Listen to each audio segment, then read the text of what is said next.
Le Seigneur Jésus a dit à ses disciples, « Mais heureux sont vos yeux parce qu'ils voient, et vos oreilles parce qu'elles entendent.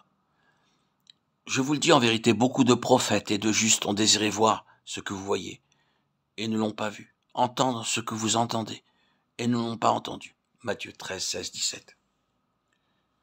Les disciples du Seigneur ont été bénis, mais cela n'a pas suffi pour faire d'eux des membres du corps de Christ, qui est l'Église. Pierre également a vu ce que les prophètes et beaucoup de justes ont désiré voir et entendre. Mais même ces choses n'ont pas été suffisantes. C'est seulement après avoir confessé le Seigneur comme le Christ, le Fils du Dieu vivant, qu'il a touché le cœur du problème.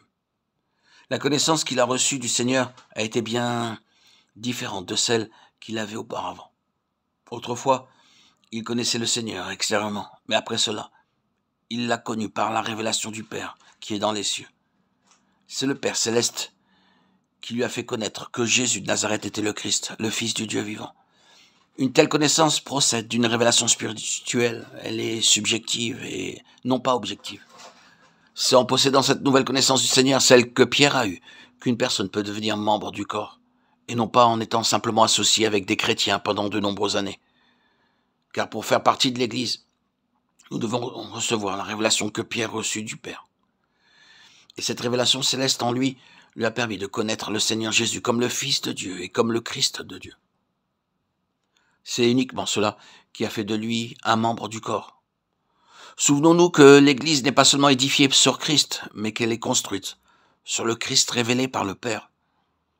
Sans révélation, nul ne peut connaître Christ, et sans révélation, nul ne peut connaître le Fils de Dieu. Une telle connaissance ne s'acquiert ni par le moyen de la doctrine, ni par les livres. Elle procède de la révélation que nous donne le Père. Le Seigneur a dit à ses disciples, « Personne ne connaît qui est le Fils, si ce n'est le Père. » Luc 10, 22. Combien cette déclaration est merveilleuse. Si nous avions été de ses disciples en ce temps-là, nous lui aurions probablement répondu, « Ne te connaissons-nous pas ? Ne savons-nous pas qui est ton père ? Ne savons-nous pas qui est ta mère, tes frères et sœurs et aussi ton cousin Jean ? Ne savons-nous pas ce qui se passe dans ta famille, même ce qui concerne Élisabeth et Zacharie ? » Cependant, le Seigneur a déclaré que personne ne connaît qui est le Fils, sauf le Père. Quand il dit personne, cela signifie vraiment personne. Le Père a donc fait quelque chose de spécial pour Pierre. Cela signifiait que ce que le Père connaissait du Fils, il voulait que Pierre puisse le connaître aussi.